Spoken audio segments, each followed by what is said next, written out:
Shalom saudara dikasihi Tuhan Yesus Kristus. Selamat pagi, selamat berjumpa dalam renungan pada pagi hari ini.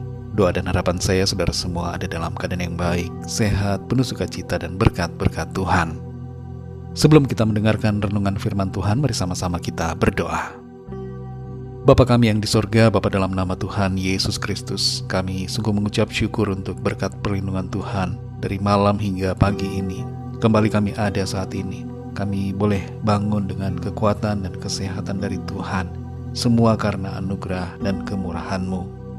Pada saat ini kami mau mendengarkan sabda firman-Mu, urapi setiap kami Tuhan, agar kami dapat mengerti akan kehendak-Mu.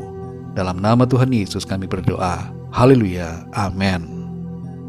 Saudara yang dikasihi Tuhan, pembacaan Alkitab kita pada saat ini terdapat dalam Kisah Para Rasul pasal yang ke-5. Saudara dapat membacanya secara pribadi setelah mendengarkan renungan ini. Saya akan membaca Kisah Para Rasul pasal 5 ayat 3-4. Tertulis demikian. Tetapi Petrus berkata, Ananias, mengapa hatimu dikuasai iblis, sehingga engkau mendustai Roh Kudus, dan menahan sebagian dari hasil penjualan tanah itu? Selama tanah itu tidak dijual, bukankah itu tetap kepunyaanmu? Dan setelah dijual, bukankah hasilnya itu tetap dalam kuasamu? Mengapa engkau merencanakan perbuatan itu dalam hatimu? Engkau bukan mendustai manusia, tetapi mendustai Allah.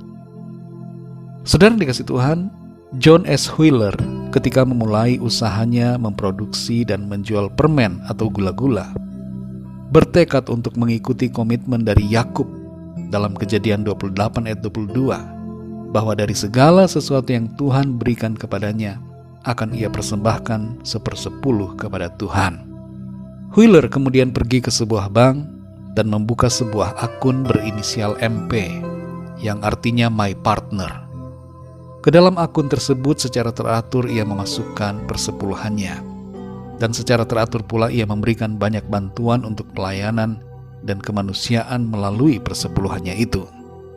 Walaupun produk perusahaannya hanyalah permen yang kelihatan kecil dan murah, tapi bisnisnya semakin berkembang, bertambah besar dan sangat diberkati Tuhan. Wheeler tidak mau diberikan penghormatan atas setiap pemberiannya terhadap berbagai organisasi gereja dan kegiatan kemanusiaan. Wheeler berkata, uang itu bukan milik saya, melainkan milik Tuhan. Saudara yang dikasihi Tuhan, dalam kisah yang tertulis di pasal 5 ayat 1-11 ini, Ananias dan Safira melakukan suatu kebaikan, yaitu memberi untuk pelayanan. Tindakan mereka dalam memberi tidak salah. Yang salah adalah mulut mereka yang berbohong dengan mengatakan bahwa mereka memberikan semuanya. Dari perkataan Rasul Petrus kita dapat mengerti bahwa sebenarnya Ananias dan Safira tidak perlu memberi.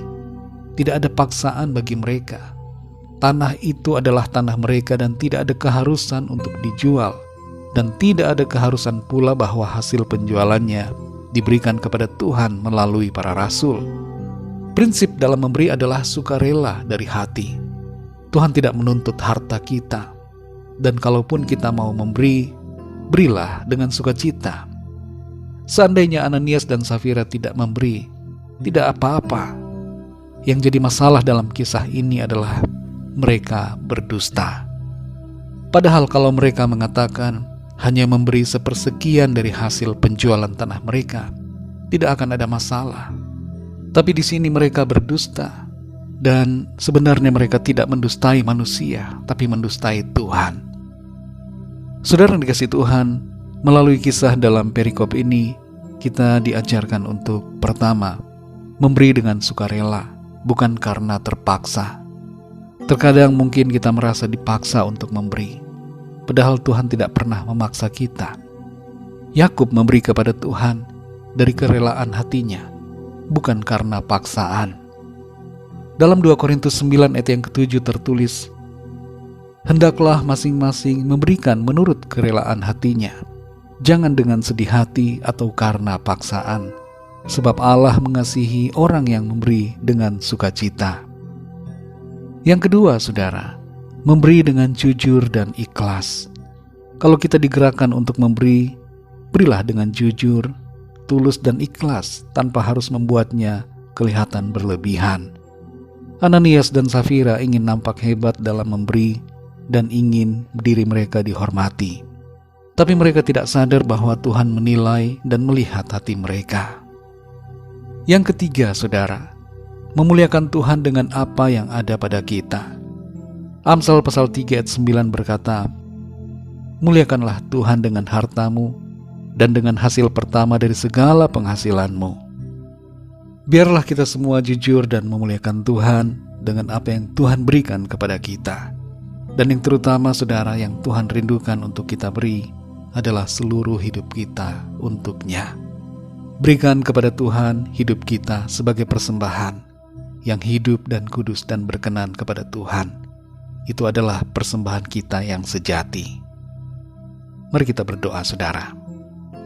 Bapa kami yang di sorga, Bapa, dalam nama Tuhan Yesus Kristus, kami mengucap syukur untuk berkat firman-Mu yang sudah kami dengar pada saat ini, mengajarkan kepada kami prinsip-prinsip dalam memberi kepada Tuhan. Tolong kami ya Tuhan, supaya kami memiliki hati yang tulus, ikhlas dan sukacita dalam memberi. Berkat yang kami miliki dalam hidup ini, semuanya adalah dari Tuhan. Bahkan nafas hidup yang kami miliki, kesehatan dan kekuatan kami, itu semua juga adalah berkat Tuhan.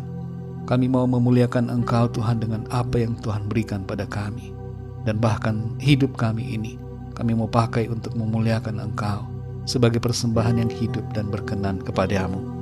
Terima kasih untuk firman-Mu Tuhan. Teruslah berbicara kepada kami Roh Kudus, dan tuntun kami senantiasa hidup dalam jalan-jalan kebenaran-Mu. Berkati kami di sepanjang hari ini, dalam segala aktivitas kami.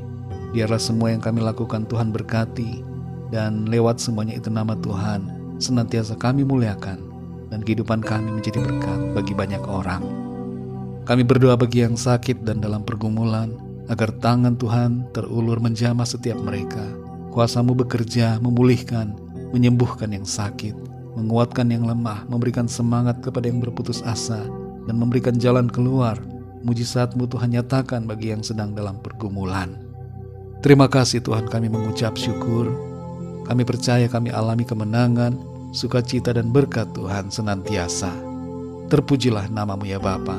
Hanya dalam nama Tuhan Yesus Kristus, Tuhan dan Juru Selamat kami sudah berdoa dan mengucap syukur. Haleluya. Mari sama-sama kita berdoa, doa Bapa kami. Bapa kami yang di sorga, dikuduskanlah nama-Mu, datanglah kerajaan-Mu, jadilah kehendak-Mu di bumi seperti di sorga. Berikanlah kami pada hari ini makanan kami yang secukupnya, dan ampunilah kami akan kesalahan kami, seperti kami pun mengampuni orang yang bersalah kepada kami. Dan janganlah membawa kami ke dalam pencobaan, tetapi lepaskanlah kami daripada yang jahat, karena Engkaulah yang punya kerajaan, dan kuasa dan kemuliaan, sampai selama-lamanya. Amin. Terimalah berkat Tuhan. Tuhan memberkati engkau dan melindungi engkau. Tuhan menyinari engkau dengan wajah-Nya dan memberikan kasih karunia. Tuhan menghadapkan wajah-Nya kepadamu dan memberikan damai sejahtera. Berkat anugerah dari Bapa Surgawi, cinta kasih karunia dari Tuhan Yesus Kristus, dalam persekutuan dan penghiburan Roh Kudus, menyertai kita semua, sekarang ini dan sampai selama-lamanya. Dalam berkat nama Tuhan Yesus Kristus. Haleluya. Amin. Puji Tuhan, saudara yang dikasihi Tuhan, saya percaya firman Tuhan menjadi berkat dan kekuatan buat saudara semua, dan Roh Kudus akan menolong saudara untuk lebih lagi memahami kebenaran firman Tuhan. Tuhan Yesus memberkati saudara semua. Sampai jumpa dalam renungan yang berikutnya. Haleluya.